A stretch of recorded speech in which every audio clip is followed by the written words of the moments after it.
பேரலை நேயர்களுக்கு வணக்கம். இன்றைய நமது நேர்காணலில் தமிழ் புலிகள் கட்சியினுடைய தலைவர் தோழர் நாகை திருவள்ளுவன் அவர்கள் இணைந்திருக்கிறார். தோழர் வணக்கம். வணக்கம் தோழர். சீமான் அவர்களுடைய பேச்சு பெரியார் குறித்து அது மிகப்பெரிய அளவிற்கு அதிர்வலைகளை உருவாக்கி இருக்கிறது. ஆரம்பத்தில் சீமான் அவர்கள் கட்சி தொடங்கி அதற்கான வேலைகள்லாம் செயல்பட்டு கொண்டிருந்த போது நீங்கள் அவரோடு நல்ல நட்பில் இருந்தவர். அப்போ அவர் பெரியார் குறித்து பேசியதும் சரி, நீங்கள் நடத்திய மாநாட்டுக்கு அவர் வருகை தந்ததும் சரின்னு ரொம்ப இயர்லியர் பீரியட்ல இருந்தே அவரோடு நல்ல பழக்கமுடையவர். பெரியாருடைய எதிர்ப்பு அப்படிங்கிற அளவுக்கு இப்போ சீமான் வந்திருப்பது அப்படிங்கிறது ரொம்ப பலருக்கும் வித்தியாசமாக இருக்குது. இன்னும் சொல்லப்போனால் ஈழத்துக்கு போயிட்டு வந்ததற்கு பிறகு பெரியார் குறித்து உயர்வாக மேடைகளில் பேசி தன்னுடைய வழிகாட்டியெல்லாம் பேசியிருக்கிறாரு. கடந்த சில ஆண்டுகளுக்கு முன்னாடி வரைக்கும் அப்படி இருந்தவர் தான். திடீரென்று இந்த பெரியார் எதிர்ப்பு அப்படிங்கிறது எப்போ நடந்துச்சு என்னங்கிறது புரியாமல் இருக்குது. எங்கிருந்து தொடங்குறது? சீமான் அவர்களுடைய இந்த நடவடிக்கைகளினுடைய மாற்றங்களை பொறுத்த மட்டும் நம்ம அவருடைய அரசியல் பரிணாமங்கள்லேருந்து நம்ம பார்க்க வேண்டியதாக இருக்குதுன்னு நான் பார்க்குறேன். ஏன்னா நமக்கு உங்களுக்கு தெரியும், 2009 ஈழ தமிழர்கள் மீதான அந்த கொடூரமான இனப்படுகொலை நடந்து கொண்டு இருக்கிற அந்த காலகட்டத்தில் உலகமெங்கும் இருக்கிற தமிழர்கள் ஒரு கொந்தளிப்பு மனநிலையோடு இருந்தாங்க. இன்னும் சொல்லப்போனால் திமுக மேலேயும் காங்கிரஸ் மேலேயுமே கடுமையான அதிருப்தியில் இருந்தாங்க. இந்த மாதிரியான காலகட்டத்தில் இனப்படுகொலைக்கு எதிராக தமிழர்கள் இதயத்தில் இருக்கக்கூடிய கொந்தளிப்பை அரசியலாக, இன்னும் சொல்லப்போனால் அரசியலாக மிகப்பெரிய கிளர்ச்சி எழ வேண்டிய அந்த தருணத்தில் சீமான் ஒரு கட்சியை தொடங்குறாரு. எப்போவுமே ஆளும் கட்சி, ஆண்ட கட்சி, ஏன்னா திராவிட கட்சிகள் மிக நீண்ட காலம் 67களிலிருந்து ஆட்சி பொறுப்பில் இருக்கிறதுனால இயல்பாகவே அந்த கட்சிகளின் மீது கொஞ்சம் நபர்களுக்கு அதிருப்தியும் இருக்கும். இப்போ ஏற்கனவே தேர்தல் ரீதியாக அல்லது அரசியல் ரீதியாக ஆளும் கட்சிக்கும் எதிர்கட்சிக்கும் மேலே இருக்கக்கூடிய அதிருப்தி, இந்த இனப்படுகொலை நடக்கிற போது இளைஞர்களுடைய கொந்தளிப்பு, இவையெல்லாம் ஒரு தேடலை உருவாக்கியது. அந்த தேடலுக்கு வடிகாலாக சீமான் வருகிறார் என்று இளைஞர்கள் எல்லோரும் நம்பினாங்க. அப்படித்தான் 2009 நாம் தமிழர் கட்சி தொடங்கப்பட்டது. தொடங்கப்பட்ட காலகட்டத்தில் நாம் தமிழர் கட்சி ஒரு மாற்றாக இருக்கும் என்கிற மனநிலையில் பல்லாயிரக்கணக்கான இளைஞர்கள் எங்களை போன்ற கட்சிகளினுடைய நடவடிக்கைகளுமே அவருக்கு ஆதரவாக பல்வேறு நிலைப்பாடுகள் நாம் எடுத்து, உங்களை போன்ற பல தலைவர்கள் சின்ன சின்ன அமைப்புகள் இயக்கங்கள் அவர் கூட இருந்தோம், வரவேற்றோம். அவர் நிகழ்ச்சிகள் எங்களை அழைச்சாங்க, எங்கள் நிகழ்ச்சிக்கு அவரை போயிருக்கோம். இந்த மாதிரியான நிறைய நிகழ்ச்சிகள் அந்த காலகட்டத்தில் நடந்தது. ஈழத்தமிழர்களுக்கு எதிரான போராட்ட களத்தில் பல இடங்களில் ஒரே கருத்தின் அடிப்படையில் நாம் இயங்கி கொண்டிருந்த காலகட்டம் அது. அவர் மேல சந்தேகம்லாம் அந்த மாதிரியெல்லாம் வரல. ஏன்னா அந்த காலகட்டத்தில் இப்பொழுது பெரியாரை தாக்கி பேசியதை போல, அறுவருக்கு தகுந்த மாதிரி பேசியதை போல தொடக்க காலத்தில் பெரியாரை இப்படி பேசியதே கிடையாது. இல்லையா? அவர் சொல்றாரு, பிரபாகரன் அவர்களை பார்த்துட்டு வந்ததுக்கு பிறகு எனக்கு பெரியார் மேல இருந்த அந்த பற்று போயிடுச்சு, அதுக்கு பிறகுதான் நான் யாருன்னு ரியலைஸ் பண்ணி இப்ப இந்த முடிவு எடுக்கிறேன். இப்போ இவருடைய பிரபாகரனுடைய சந்திப்பு பல்வேறு கேள்விக்கு உள்ளாக்கப்பட வேண்டிய ஒண்ணு. ஆனால் நாம் தமிழர் கட்சி தொடங்கிய பிறகு எங்கேயுமே பிரபாகரன் அவர்களை பார்த்ததாகவோ சந்தித்ததாகவோ எங்கேயும் அவர் சான்றுகளோடு பதிவு செய்ததே கிடையாது. அப்போ இவர் கட்சி தொடங்குவதற்கு முன்பாகத்தான், அப்படி ஒருவேளை பார்த்திருந்தால் பிரபாகரனை கட்சி தொடங்குவதற்கு முன்பாகத்தான் பார்த்திருக்க கூடும். 2008 காலகட்டத்தில் பார்த்ததாக ஒரு செய்தி உண்டு. ஒரு 3 நிமிடத்திலிருந்து 6 நிமிடம் வரை பார்த்ததாக ஒரு செய்திகள் உண்டு. ஆனால் அப்போ இவர் கட்சி தொடங்கலை. அப்போ பார்த்துட்டு வந்த பிறகுதான் இவர் கட்சி தொடங்கி இருக்கிறார். அப்போ பார்த்துட்டு வந்த பிறகு கட்சி தொடங்குகிற சீமான் அவர்கள் உண்மையிலேயே பெரியாரை பற்றி பிரபாகரன் இவர் பிரபாகரனுடைய சந்திப்பில் 2 செய்தி சொல்றாரு. பிரபாகரன் சொன்னாரு, பெரியாரினுடைய கருத்துக்களை ஏற்றுக்கொண்ட பிறகுதான் நாங்கள் இந்த களத்தில் நிற்கிறோம் அப்படின்னு சொல்லி இவரே எழுச்சியா பேசியிருக்கிறார். பெரியாரின் வளைந்த கைத்தடிதான் பிரபாகரன் அண்ணனுடைய கையில் துப்பாக்கியாக வலம் வருகிறது நல்லா பேசியிருக்கிறார். அப்போ அந்த பேச்சு உண்மையா, அல்லது பிரபாகரனை சந்திச்சுட்டு போன பிறகுதான் நான் திருட்டு திராவிட கும்பலில் இருந்ததை புரிஞ்சுக்கிட்டேன், அதனால தான் நான் வெளியில் வந்தேன்னு சொல்கிறார். ஒரே தலைவரை பார்த்துருக்கிறாரு, 2 கருத்தை பதிவு பண்ணுறாரு. இதில் எந்த கருத்து உண்மைன்னு அவர் வெளிப்படையாக சொல்லணும். 2 கருத்துமே, இன்னொன்று பிரபாகரன்ட்ட இந்த மாதிரியான கலந்துரையாடலை அவர் செய்யலைங்கிறதா நிதர்சனமான உண்மை. அவர் பிரபாகரனோடு சந்தித்தது, உணவு உருந்தியது, இது எல்லாமே சான்றற்ற அல்லது ஆதாரமற்ற பல செய்திகளும் நமக்கு எல்லாம் தெரிய வருது. இருந்தாலும் சந்தித்ததாகவே இருந்தாலும் அவர் சொன்னதாகவே இருந்தாலும் 2 கருத்தை சொல்லியிருக்கிறாரு. 2 கருத்தில் எதுனா உண்மைன்னு அவர் சொல்லவே கிடையாது. ஒருவேளை அப்படி சொன்னாலும், அப்படி சொல்லியிருந்தாருன்னு வச்சுங்க, நம்ம ரெண்டாவது கருத்தை எடுத்துக்கலாம். பிரபாகரன் சந்திச்சுட்டு வந்த பிறகுதான் எனக்கு மாற்றம் வந்தது, அப்போதான் தமிழ்னா என்னன்னு தெரிஞ்சுக்கிட்டேன், தமிழ் தேசியம்னா என்னன்னு தெரிஞ்சுக்கிட்டேன், திராவிடத்துக்கு எதிராக நான் நிற்கணும்னு நினைச்சேன் அப்படின்னு தான் சொல்றாரு இல்லையா? அப்படி என்றால் நீங்கள் நாம் தமிழர் கட்சி தொடங்கின பிறகு 2011 இவங்க வந்து ஒரு இன எழுச்சி மாநாடு போடுறாங்க. அந்த காலகட்டத்தில் 2009 கட்சி தொடங்கி 2011 வருகிற போதெல்லாம் கொள்கை வழி தலைவர்கள், வழிகாட்டும் தலைவர்கள் அப்படின்னு பல தலைவர்களை வந்து அவங்க முன்னிலைப்படுத்துவாங்க. அந்த 2011 மாநாட்டில் ஏறத்தாழ அவங்களுடைய துண்டறிக்கை கூட நம்ம கையில் இருக்கு. 64 தலைவர்களை மையப்படுத்தி ஒரு துண்டறிக்கை வெளியிடப்பட்டிருக்கு. இந்த துண்டறிக்கையில் முதல் தலைவராக பதிவு செய்திருப்பதே தந்தை பெரியாரை தான். தந்தை பெரியாரை தான். இரண்டாவது வரிசையில் 4ஆவதாக இடம்பெற்றிருக்கிற தலைவர் பேரறிஞர் அண்ணா. அண்ணாவையும் அவர்கள் கொள்கை வழி தலைவராக, வழிகாட்டும் தலைவர்களாக ஏற்றுக்கொண்டுதான் தொடக்க காலத்தில் இயக்கத்தை, அவருடைய கட்சியை கட்டியமைத்திருக்கிறார்கள். அப்போ நான் என்ன கேட்கிறேன்னா, பிரபாகரன் அவர்களை சந்தித்த பிறகு திருட்டு திராவிட கும்பலை என்னால் அடையாளம் காண முடிந்தது என்று சொல்வது உண்மையாக இருந்தால், 2011 ஆண்டு மாநாட்டு துண்டறிக்கையில் வழிகாட்டும் தலைவராக அல்லது கொள்கை வழி தலைவராக இருக்கக்கூடிய தலைவர்களிலே ஏன் பெரியாரை நீங்கள் அச்சிட்டீர்கள், ஏன் அறிஞர் அண்ணாவை நீங்கள் அச்சிட்டீர்கள், அப்பொழுது என்ன நிலைப்பாடு என்பதை நீங்கள் விளக்கி சொல்லணும். அது அப்போ வந்து முன்னுக்கு முன் முரணான செய்தி. இந்த மாற்றம் திடீர்னு இந்த மாற்றங்களுக்கு இந்த நகர்வுகளுக்கு பிறகு இவருக்கு பல்வேறு வகையான மாற்றங்கள் தொடர்ச்சியாகவே நடக்குது. இப்போ வந்து பெரியாரை இந்த அளவுக்கு அப்பெல்லாம் விமர்சிச்சன பண்ணது கிடையாது. இந்த காலப்போக்கில் அவர் மீது பல்வேறு சந்தேகங்களும் தொடங்குது. ஏன்னா அவர் வந்து தொடக்கத்தில் கொஞ்சம் கொஞ்சமாக மாறுறார். ஆனால் இப்பொழுது பெரியாரை இவ்வளவு மோசமாக அருவருக்கு தகுந்த அளவில் இதற்கு முன்பாக பேசாத சீமான் தற்போது பேசுவதற்கு ஒரு அரசியல் மாற்றம் அல்லது அரசியல் மாற்றம் நடந்திருக்கிறதாக நான் பார்க்குறேன். எப்படின்னா, இப்போ உதாரணத்திற்கு இப்பொழுது நடந்து முடிந்த நாடாளுமன்ற தேர்தலை நான் பார்க்குறேன். வரக்கூடிய சட்டமன்ற தேர்தலையும் நம்ம பார்க்க வேண்டியதாக இருக்குது. இந்த தேர்தல் கணக்கு மிக முக்கியமான ஒன்றாக நான் பார்க்குறேன். எப்படின்னா, கடந்த நாடாளுமன்ற தேர்தலில் சீமான் அவருடைய கட்சிக்கு விவசாய சின்னமே கிடைக்கல. சீமான் அவர் நாம் தமிழர் கட்சியினுடைய சின்னமாக விவசாய சின்னம் இருந்தது, கரும்பு சின்னம் இருந்தது. அந்த சின்னம் நாடாளுமன்ற தேர்தலில் கிடைக்கல. திமுக பழிவாங்க சின்னம் அப்படின்னு இவர் சொன்னார். ஆனா உண்மை அப்படி இல்லை. பிஜேபி ஒரு செக் வைக்கிறான். நீங்க பிஜேபி நாம் தமிழர் கட்சிக்கு ஒரு செக் வைக்கிறான். இவங்க இயல்பா சில தவறுகள் செய்தது என்பது வேறு. பிஜேபி நாம் தமிழருக்கு இந்த விவசாய சின்னத்தை தரக்கூடாதுன்னு அவன் செக் வைக்கிறான். பிஜேபி நாம் தமிழர். அதனாலதான் நேஷனல் லெவல்ல இருக்கிற நியாயக்ஸகான்னு இன்னொரு கட்சிக்கு விவசாய சின்னம் கொடுக்கப்பட்டு அவங்க எல்லா தேர்தலையும் நின்னது. இது பிஜேபி நாம் தமிழர் கட்சிக்கு ஒரு செக் வைக்கிறாங்க. ஓகே, இந்த சின்ன நீ என்னுடைய வழிபாட்டில் முழுமையாக வரவில்லை என்றால், என்னுடைய கட்டுப்பாட்டில் நீ முழுமையாக வரவில்லை என்றால் என்னால் எதையும் செய்ய முடியும் என்பதை சீமானுக்கு உணர்த்துவதற்காகத்தான் வேண்டுமென்றே திட்டமிட்டு விவசாய சின்னம் சீமானுக்கு ஒதுக்கப்படவில்லை. ஆனா அவர் அந்த நேரத்தில் பிஜேபி எதிர்ப்பு எதுவுமே அதான் எப்படின்னா, பிஜேபி எதிர்ப்பை பேசாமல் அதற்கு ஈடுகட்டும் விதமாக இங்க இருக்கக்கூடிய, ஏன்னா பிஜேபியை நேரடியாக பிஜேபியோட கூட்டணி வச்சாலோ, நேரடியாக பிஜேபியுடைய கட்டுப்பாட்டுக்குள்ள போயிட்டாலோ இங்கே தமிழ்நாட்டு மக்கள் மத்தியில் அவர் அரசியல் செய்ய முடியாதுங்கிறதுக்காக பிஜேபிக்கு எதிர்ப்பதற்கு பதிலாக திமுகவை எதிர்ப்பதை போன்ற ஒரு மாயத்தை அவர் உருவாக்கினார். இதற்கு மாற்றாக நம்ம இடையில கூட நீங்க வந்து பாத்தீங்கன்னா, உன்னிப்பா கவனிச்சீங்கன்னா தெரியும், விக்கிரபாண்டி இடைத்தேர்தல் நடந்தது. இந்த விக்கிரபாண்டி இடைத்தேர்தல் என்ன நடந்தது? சீமான் அதுவரையிலும் திராவிட கட்சிகளை எதிரிகளாக சொன்ன சீமான், திராவிட கட்சி என்று சொல்லிக் கொள்ளுகிற அதிமுகவிடம் இருந்து அவர்கள் தேர்தல் புறக்கணிப்பு செஞ்சாங்க. அவங்க கிட்ட இருந்து ஆதரவு தாங்க என்று மன்றாடாத நிலையில் அதிமுகவுடன் கைகட்டி நின்றார் சீமான். இரண்டாம் கட்ட தலைவர்களை உண்ணாவிரதத்துக்குலாம் அனுப்புனாரு. இன்னும் சொல்ல போனா ஏகப்பட்ட பேச்சுவார்த்தைகள் அதில் நடந்தது. உங்க பிள்ளை நானு உங்களுக்காக ஓட்டு கேட்டிருக்கேன், சித்தப்பா மாமா மச்சான் அப்படியெல்லாம் பேசியிருக்கேன், நான்லாம் இலை மலர்ந்தால் ஈழம் மலர்னு ஓட்டு கேட்டிருக்கிறேன், அம்மா என் கூட நெருக்கமா இருக்கிறவங்க. அந்த கூட்டணியில் ஏடிஎம்கேவினுடைய ஆதரவை பெறுவதற்காக சீமான் குட்டிக்கரணமே போட்டார். ஆனா ஒண்ணுமே அது நடக்கல.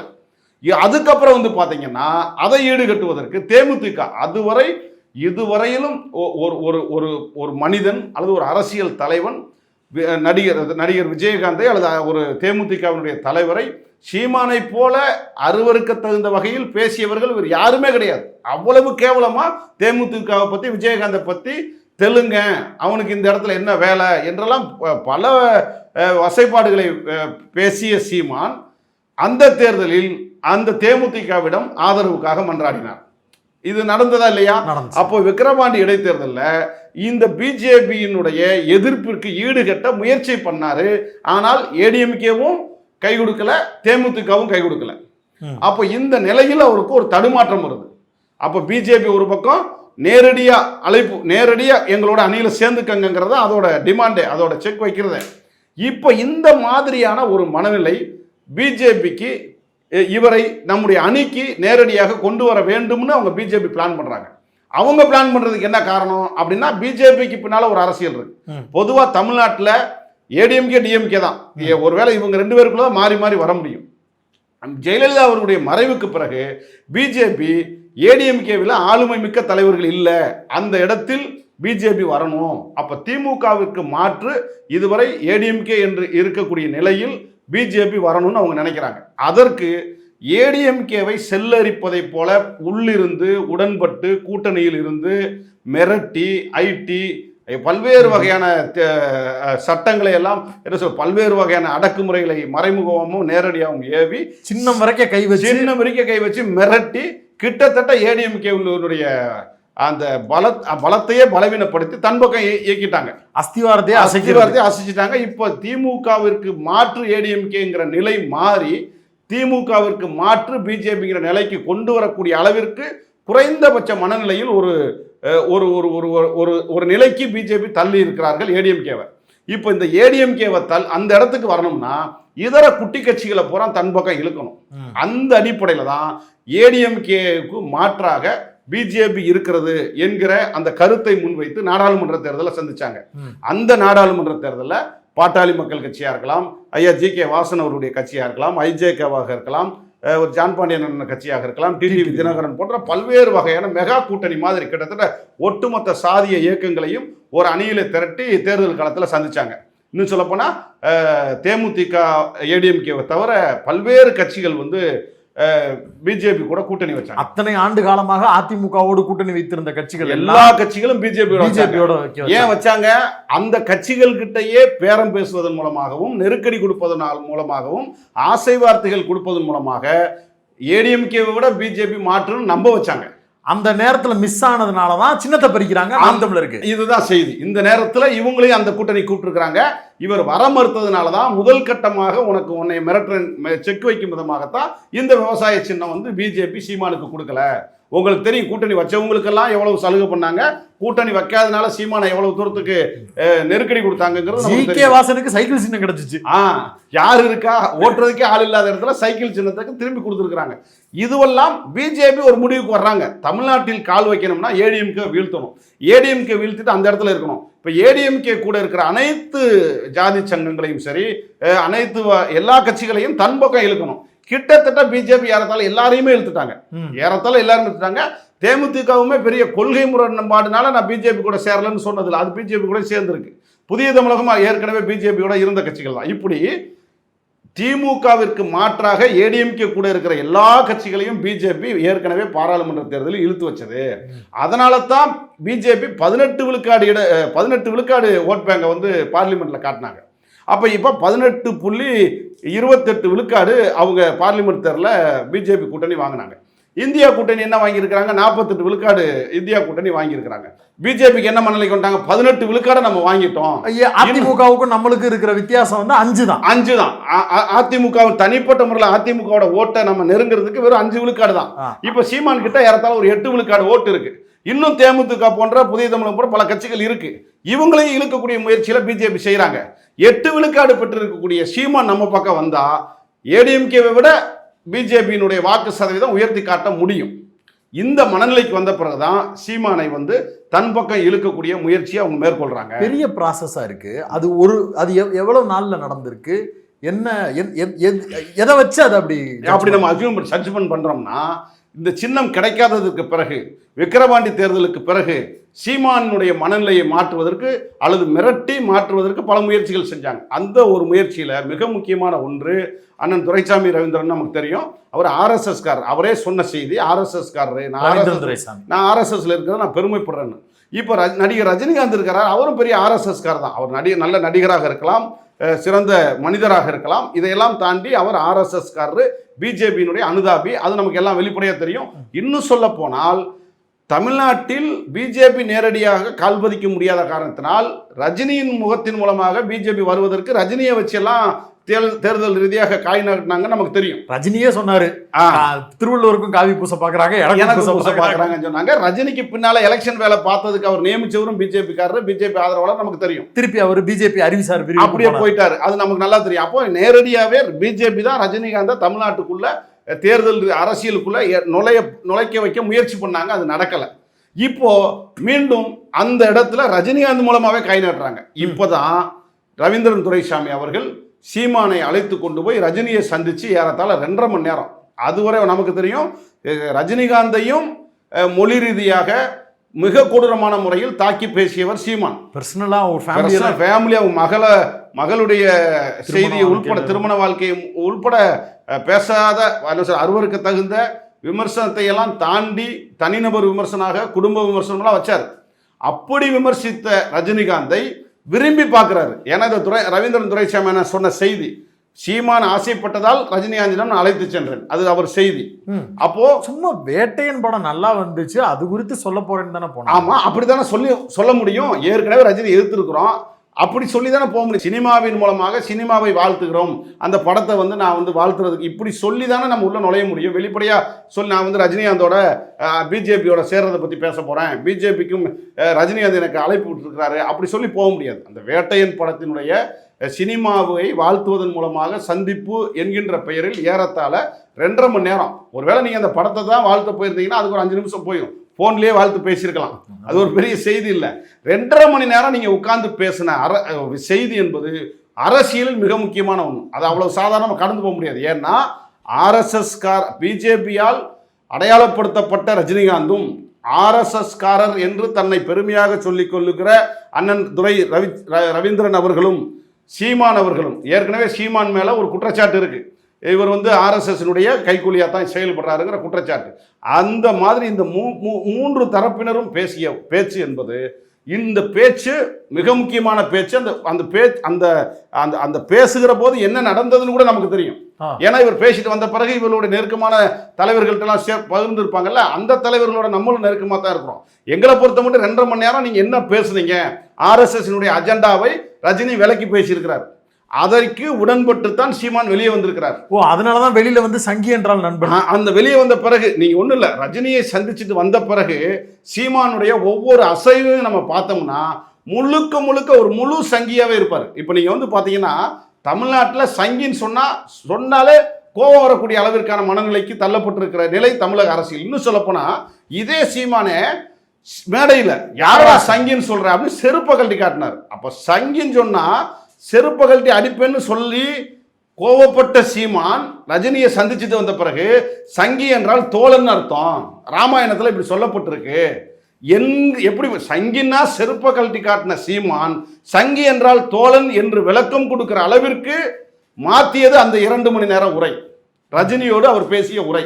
ரஜினிக்கு பிஜேபி ஆர்எஸ்எஸ் கொடுத்த அந்த அஜெண்டாவை சீமான் மூலமாக உரையாடி அந்த உரைக்கு பிறகு சீமான் முழுமையாக சங்கியாக மாறிக்கொண்டிருக்கிற செய்தியில் நகர்ந்தா தெரியும். ஏன்னா சீமான் அவரோடு இயங்கி கொண்டிருக்கிற மிக முக்கியமானவர்கள் அவர்கள்லாம் நேரடியாக இப்ப சீமானுக்கு இவ்வளவு பெரிய 8% வாக்கு எங்கிருந்து வந்துச்சுன்னா முழுக்க எல்லாருமே திராவிட எதிர்ப்பாளர்கள் கிடையாது, எல்லாருமே பெரியாரிஸ்டுகள் கிடையாது, பெரியாரிஸ்டுகளை எதிர்க்கணுங்கிற மனநிலை இருக்கிறவங்க கிடையாது. தமிழக அரசியல் ஒரு மாற்றம் வரணும், திமுகவோ அதிமுகவோ இந்த 2 கட்சிகளுக்கும் ஒரு மாற்று வரணும் என்கிற மனநிலையில் இருக்கக்கூடியவர்கள் தானே ஒழிய இவர் வசைபாடியதை போல பெரியாரை வீழ்த்துவேன் என்று அவர் என்றைக்கு பேச தொடங்கியாரோ அல்லது பெரியாரியத்திற்கு எதிராக திராவிடத்திற்கு எதிராக என்னைக்கு அவர் பேச தொடங்கினாரோ அதிலிருந்தே அந்த கட்சி மெல்ல மெல்ல மெல்ல சரிவை நோக்கி நகன்று கொண்டிருக்கிறத நம்ம பார்க்க முடியுது. இப்போ ரஜினிகாந்த் சந்திப்புக்கு பிறகு சீமான் முழுசா மாறிட்டாரு, அதனால தான் நாங்கள் கட்சியை விட்டு வெளியேறோம்னு சொல்லி அலையலையா கட்சியினுடைய முன்னணி தலைவர்களாக வெளியேறிட்டாங்க. ஓகே, இப்போ பெரியார் எதிர்ப்பை பேசினா பின்னடைவு தானே நடந்துகிட்டு இருக்கு. அப்படி இருக்கும்போது எப்படி இதை துணிச்சலாக பேசி அது தனக்கு ஒரு வாய்ப்பாக அமையும் அப்படின்ற எண்ணம் வரும்? பிஜேபியோட நெருங்கி ஆகணும், அவங்க முடிவு பண்ணிட்டாங்க. இவ பிஜேபியோட கூட்டணி வச்சு ஆகணும்னா பிஜேபிக்கு நல்லவரா அல்லது பிஜேபிக்கு முழு நம்பிக்கையை தரக்கூடியவரா அவர் மாறியாகணும். அப்படி மாறுகிற போது தான் இங்கே பெரியாரை வந்து எதிர்த்தால்தான். ஏன்னா இப்போ வந்து பிஜேபி இங்கே வந்து பிஜேபியினுடைய அஜெண்டாவிற்கும் சீமானுடைய அஜெண்டாவிற்கும் அல்லது பிஜேபி கட்சியினுடைய நிலைப்பாட்டிற்கும் சீமான் நாம் தமிழர் கட்சி நிலைப்பாட்டுக்கும் பெரிய வித்தியாசம் இருக்காது. இந்த பிஜேபி கிட்ட நற்பெயர் வாங்குவதற்காக முழுமையாக என்னை நீங்க நம்பலாம், நான் உங்க பக்கம் வர்றதுக்கு தயாராகிட்டேங்கிறத காட்டுவதற்காகவே இதுவரை அண்ணாமலை கூட பேசாத பேச்ச, அர்ஜுன் சம்பத் கூட பேசாத பேச்ச முந்தி நான் பேசுறேன். ஏன்னா இந்த மாதிரி அண்ணாமலை கூட பேசியது கிடையாது. பெரியாரை நான் பெரியார், எல்லாரும் பிஜேபி காரங்க பூரா பெரியாரை ஈவேரான்னு சொல்லுவாங்க. அண்ணாமலை மட்டும்தான் பெரியாரை நான் பெரியாருன்னு தான் சொல்லுவேன், அவர் மீது எனக்கு மதிப்புண்டுன்னு சொன்னார். எல்முருகன் கூட ஒரு காலகட்டத்தில் பெரியார் மீது எனக்கு மதிப்புண்டுன்னு சொல்லி பெரியாருடைய நினைவு நாளெல்லாம் போட்டுருவாங்க. இப்படி பிஜேபி எல்லாம் வந்து பெரியாரை போட்டுருக்கிற போது இதுவே பிஜேபிக்கு பிடிக்கல. இது ஏன்னா இவங்க என்ன நினைக்கிறாங்க, பெரியாரை விட்டுட்டா பிஜேபி கூட இங்கே அரசியல் பண்ண முடியாதுன்னு அண்ணாமலை நினைக்கிறாங்க, எல்முருகன் நினைக்கிறாங்க, அவங்களாம் நினைக்கிறாங்க. ஆனால் பிஜேபியோட நெருங்குவதற்கு உங்க கட்சிக்காரங்களை விட நான் நல்லா பெரியாரை எதிர்க்கிறேன் பாருங்க என்று பெரியாரே பேசாத ஒரு செய்தியை பேசியதை போல பிஜேபியிடம் நற்பெயரை பெறுவதற்காக பேசி இன்றைக்கு மடைமாறி நின்று கொண்டிருக்கிறார், முழு சங்கியாக மாறி நின்று கொண்டிருக்கிறார். அப்ப பிஜேபிக்கு ஒரு நல்ல அரசியல் பேசும் முகமாக தமிழ்நாட்டில் நாம் தமிழர் சீமான் இருப்பாரு அப்படிங்கிற ஒரு விருப்பத்தை, ஒரு செய்தியை கடத்தி இருக்கிறாரு சீமான் அப்படின்னு புரிஞ்சுக்கலாமா? நல்லாவே கடத்தி இருக்கிறாருன்னு சொல்ல முடியும். ஏன்னா இதுல இங்கதான் நம்ம வந்து பார்க்கணும். இன்னொன்று கடத்தி இருக்கிறாருங்கிறத விட நான் இப்படி பார்க்குறேன், ரெண்டு பேருக்கும் பெரிய வித்தியாசமெல்லாம் கிடையாது. பிஜேபிங்க யார் எதிரி? பிஜேபியினுடைய முழக்கம் என்ன? இந்து என்பது முழக்கம். இந்தியா இந்துக்கள். ஆமா, இந்து இந்தியா, இந்து இந்துக்கள் இந்தியா, இது பிஜேபியோட முழக்கம். தமிழர் தமிழ்நாடு, தமிழ்நாடு கூட இவர் பேசுனதில்லை, அது ரெண்டாவது விஷயம். அவங்க இந்து என்று முழக்கத்தை முன்வைப்பார்கள், இவர் தமிழ் என்கிற முழக்கத்தை முன்வைப்பார். அவங்களுக்கு இஸ்லாமியர்கள் எதிர்ப்பாளர்கள், இங்கே தெலுங்கர்கள் எதிர்ப்பாளர்கள். அதனால தான் தன்னுடைய என்ன சொல்ற அந்த கொள்கை அறிக்கையிலேயே சிறுபான்மையினரிடம் எச்சரிக்கையாக இருக்க வேண்டும் என்று தன்னுடைய கொள்கை அறிக்கையிலே வச்சிருக்காரு. அப்போ பிஜேபிக்கு எப்படி சிறுபான்மையினரை பிடிக்காதோ அது மாதிரி நாம் தமிழருக்கும் சிறுபான்மையினர் பிடிக்காது. பிஜேபிக்கு எப்படி முஸ்லீம்களை பிடிக்காதோ அது மாதிரி சீமானுக்கு தெலுங்கர்கள், கன்னடர்கள் போன்ற பிற மொழியாளர்கள் பிடிக்காது. இப்படி ஒன்றை வைத்து ஒன்றை எதிராக வைக்கக்கூடிய இரண்டும் அவர்கள் இரட்டை கூழல் துப்பாக்கியாகவே இருப்பாங்க. அதனால பிஜேபிக்கும் நாம் தமிழருக்கும் பெரிய வித்தியாசம் கிடையாது. இப்பொழுது இணைவதிலும் நாம் தமிழருக்கு ஒரு பெரிய தடை கிடையாது. எனவே இணைவதை கூட உறக்க சொல்லுவதற்கான முயற்சியில் இப்போ சீமான் ரொம்ப தெளிவாக இறங்கிட்டார். ஏன் இறங்குறாருன்னா அதில் இறங்குறதுக்கு ஒரு காரணம் இருக்குது, முழுமையாக இறங்குவதற்கு ஒரு காரணம் இருக்குது. என்ன காரணம்னு கேட்டிங்கன்னா, இதற்கு முன்பு வரை முதல்ல சீமான் வந்து நோட்டம் பார்க்குறாரு. உள்ள கட்சி தொடங்கி சில காலத்தில் வந்து பார்த்தீங்கன்னா அவர் வந்து ஆரம்பத்தில் கலைஞரை வந்து எதிர்த்து பேசினார். கலைஞர் துரோகினாரு, கலைஞர் தான் இதுக்கு ஈழத்து படுகொலைக்கு காரணம் என்று போட்டு கலைஞரெல்லாம் சொன்னாங்க. இதில் கலைஞரைத்தானே எதிர்க்கிறாங்க அப்படின்னு சிலர் வந்து சீமானை அது வரைக்கும் நம்பினாங்க. இவர் கலைஞரை தான் எதிர்க்கிறாரு, திராவிடத்தை இருக்கல, பெரியார் எதிர்க்கல. ஏன்னா பொதுவாக ஏடிஎம்கேவோ பிற கட்சிகள் இருக்கிறவங்க கலைஞர் எதிர்ப்பாளர்கள் அதை வந்து கலைஞர் தான் எதிர்க்குது அப்படின்னு அவங்க விட்டுருப்பாங்க. இதை நூல் பிடிச்சி பார்க்குறாரு. திரும்ப கொஞ்ச காலகட்டத்திலேயே அண்ணாவை வந்து ஒரு காலகட்டத்தில் பைத்தியக்காரன்னே சொன்னார். சீமான் வந்து அப்படியே பேசியிருக்கிறார் மேடையிலே. அங்கே 2011 கொள்கை தலைவனா வழிகாட்டும் தலைவனா அண்ணாவை வச்சிருக்கிறீங்க. இப்பொழுது 2011களுக்கு பிறகு அண்ணாவை மேடையில் பைத்தியக்காரன் இப்படி நீங்கள் பேசியிருக்கிறீங்க. அப்போ ஆனால் இந்த பேச்சு கலைஞர் அளவுக்கு இல்லை. ஏன்னா அண்ணாவுக்கு ஏடிஎம்கேவும் அண்ணா தான் தலைவர், டிஎம்கேக்கு அண்ணா தான் தலைவர். முதல்ல கலைஞரை வையும் போது ஏடிஎம்கேக்காரன் ரசித்தான், பிற கலைஞருக்கு பிடிக்காதவங்க பிற பேர் ரசிச்சிருக்கலாம். இப்போ அண்ணாவை வையும் போது திட்டும் போது ஏடிஎம்கேக்கும் அண்ணா தான் தலைவர், டிஎம்கேக்கு அண்ணா தான் தலைவரும் போது அதை ரசிக்கலை. இன்னொன்று, கலைஞருக்கு போல இங்கே அண்ணாவிற்கு ஒரு சாதிய ஒரு பிம்பம் இருக்கு. இந்த முதலியார் என்கிற அந்த சமுதாயம் எல்லாருமே அண்ணாவை திட்டத்தை ரசிக்கலை.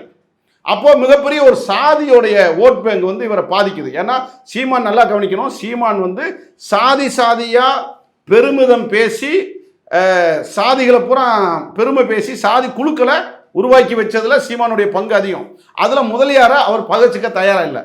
அதனுடைய வெளிப்பாடு வந்து பார்த்தீங்கன்னா ஈரோடு இடைத்தேர்தலில் கூட நடந்திருக்கும். முதலில் வந்தவர்கள் முதலியாரை புகழ்ந்து பேசணுங்கிறதுக்காக அருந்ததியரில் கூட வந்தேரிகள் சொல்லி பேசின பேச்செல்லாம் நம்ம பார்க்க முடியும். யாரெல்லாம் என்ன சொல்றது, எல்லா சாதிகளையும் பெருமை பேசி சாதிய குழுக்களாக, அல்லது பிஜேபி என்ன நினைக்குதுன்னா சாதியம் வந்து இறுக இருக்கணும்னு நினைக்குதுல்ல பிஜேபி, அது மாதிரி சீமானும் சாதிதான் தமிழர்கள் என்கிற மனநிலைக்கு கொண்டு வந்த பிறகு தமிழ் தேசிய அரசியலுக்கு சாதி தான் அடிப்படைங்கிற அளவுக்கு அவர் மனநிலை மாறிடுச்சு. மனித மனங்களின் அழுக்குகள் போகணும்னு நினைச்சுக்கிட்டு இருக்கிற ஒரு சமூகத்திட்ட அதை பெருமடா உனக்குன்னு ஊட்ட வச்சு அப்படியே அதை மதத்துக்கிட்ட கொண்டு வந்து ஒப்படைக்கிற வேலையை செஞ்சு கொடுக்குற ஏஜெண்டா தான் இருக்கிறார். இது வந்து அவருடைய நடவடிக்கையில் எல்லாமே தெரியும். நீங்க வந்து பாத்தீங்கன்னா தெற்க போனா ஒரு பக்கம் தேவேந்திர சமுதாயத்தை உயர்த்தி பேசுவாரு, இன்னொரு பக்கம் தேவர் சமுதாயத்தை உயர்த்தி பேசுவார், இந்த பக்கம் ஆதி குடிகள் என்று ஆதிராவிட சமுதாயத்தை உயர்த்தி, இப்படி ஒவ்வொரு சமுதாயம். ஆனால் எந்த ஒரு சமூகம், ரெண்டு சமூகம் பாதிக்கப்படுதுன்னு வைங்க, ரெண்டு சமூகத்துக்கும்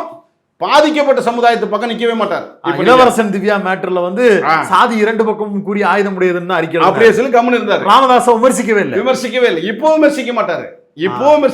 எப்பயாவது ஆதிக்குடிகள் தானே, பறையர் சமூகம் ஆதிக்குடிகள் தானே, வன்னியர் சமுதாயம் ஆதிக்குடிகள் தானே, மாற்றுக்கிறதுல ரெண்டு பேரும் ஆதிக்குடிகள் தான். ஆதிக்குடிகளாக இருக்கிற நமக்குள்ள ஏன் சாதி சண்டை போடுறீங்க? வன்னியர் சமுதாயத்துல இருக்கக்கூடிய ஆதிக்கம் எங்கேயாவது நடைமுறைப்படுத்துகிற போது இது வந்து பாட்டாளி மக்கள் கட்சி செய்யுது, இது தப்பு, செய்யக்கூடாது அப்படி பேசுனதே கிடையாது. அப்ப ரெண்டுக்கும் நீ பேலன்ஸ் பண்ற, ரெண்டையுமே பேலன்ஸ் பண்ற. நான் கூட சமீபத்தில் வேறொரு தொலைக்காட்சியில் பேசினேன். நீங்க உங்களுக்கு தலைவர் யாரு? மாப்போசி தான் பிரபாகரனை தூக்குல போடணும்னு பேசின ஒரு மாப்போசி.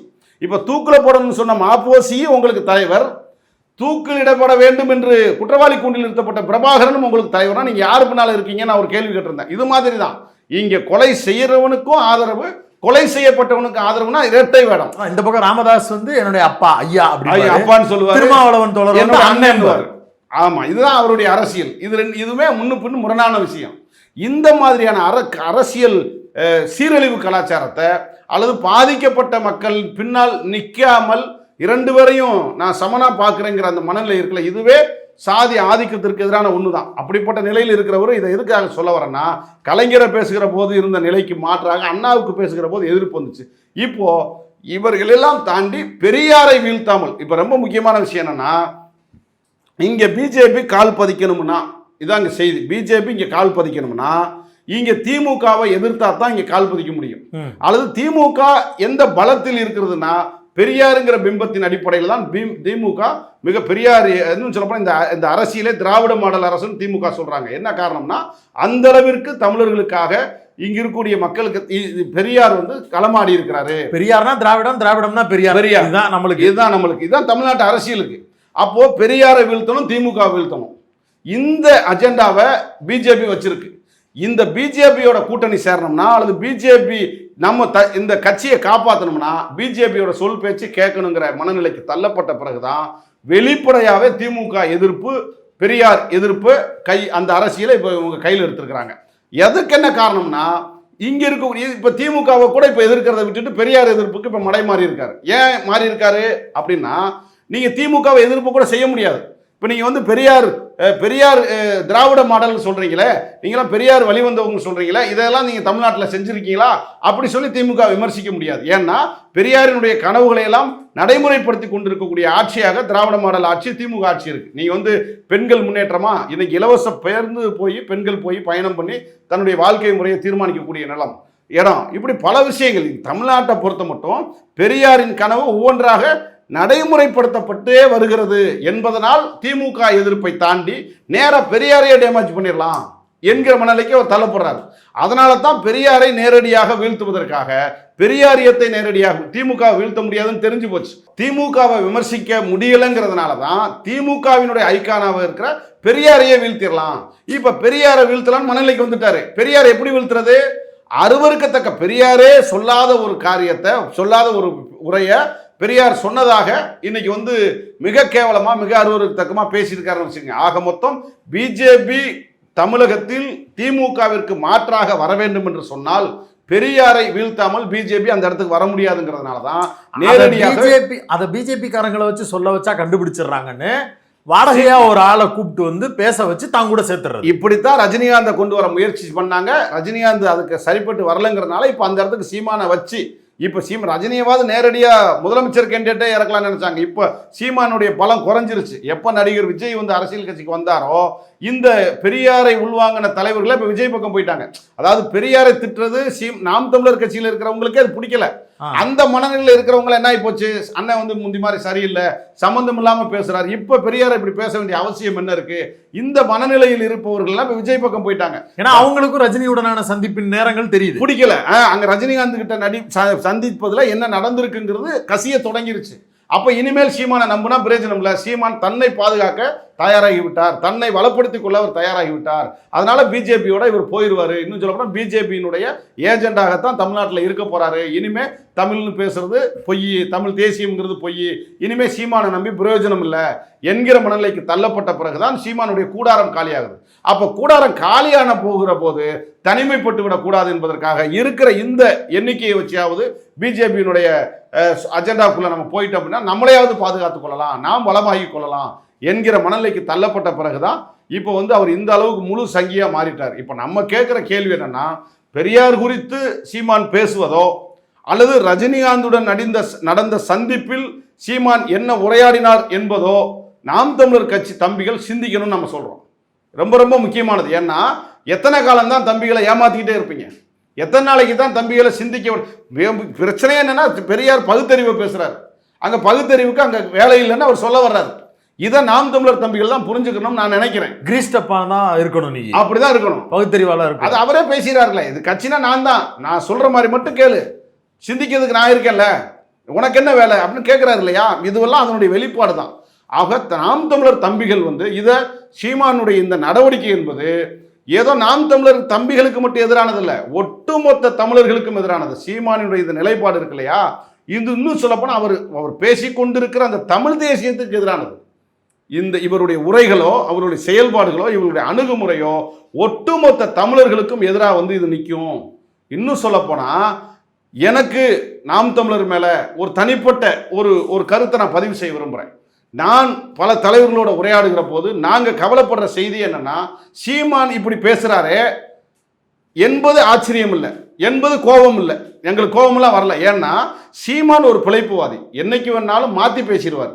இதே சீமான் தானே பெரியாரை உயர்த்தி பேசினாரு, இன்னைக்கு பெரியாரை தாழ்த்தி பேசுறாரு, நாளைக்கு பெரியாரை உயர்த்தியும் பேசிடுவார். ஏன்னா அவர் தன்னை வளப்படுத்தி கொள்ளக்கூடிய ஒரு நபர் நமக்கு தெரியும். ஆனால் சீமான் பேசுறது உண்மை நினைச்சுக்கிட்டு பெரியாரையும் திராவிடத்தையும் எதிராக நிற்கிற தம்பிகளுடைய மனநிலை இருக்க, இப்படி ஒரு தலைமுறையவே இப்படி ஒரு தற்குறியா மாற்றி வச்சிருக்கிறாருங்கிற தம்பிகளை நினைச்சு நம்ம கவலைப்படுவோமே தவிர சீமானை பத்தி எனக்கு பயமும் கிடையாது, கவலையும் கிடையாது.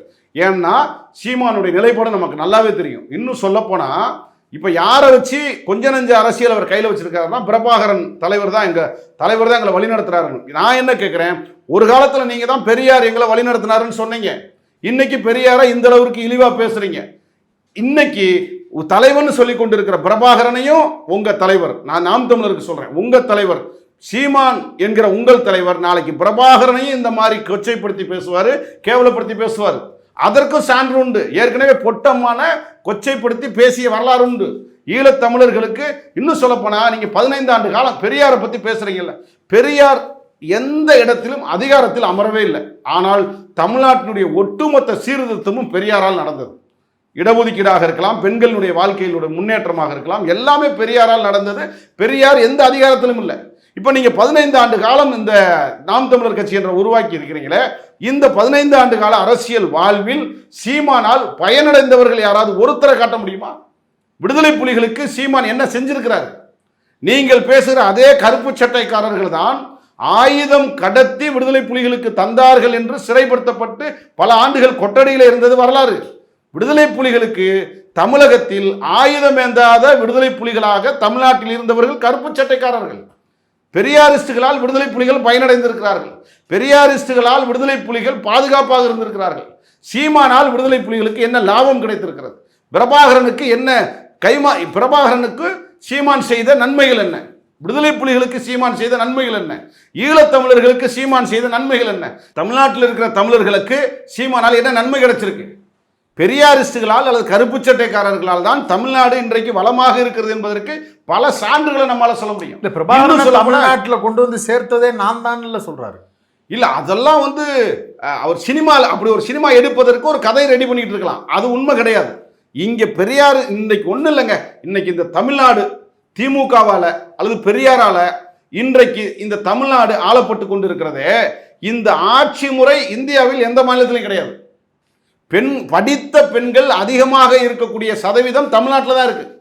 நான் என்ன சொல்றேன், இந்தியாவில் நீங்க எந்த மாநிலத்துக்கு வேணாலும் போங்க, சீமானே போங்க, தமிழ்நாடு மாதிரி ஒரு கல்வியில, மருத்துவத்தில், வேலை வாய்ப்புல, பெண்கள் முன்னேற்றத்தில், கிராமப்புற மேம்பாட்டில், சுகாதாரத்தில், எதுலையாவது தமிழ்நாட்டை விட இந்த மாநிலம் இதுல மேம்பட்டு இருக்குன்னு நீங்க ஒரு மாநிலத்தை காட்ட முடியுமா?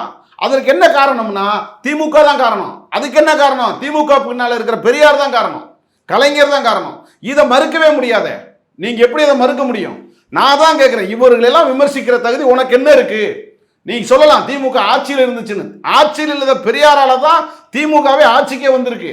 பெரியாருடைய கனவைத்தான் திமுக செஞ்சுக்கிட்டு இருக்கு.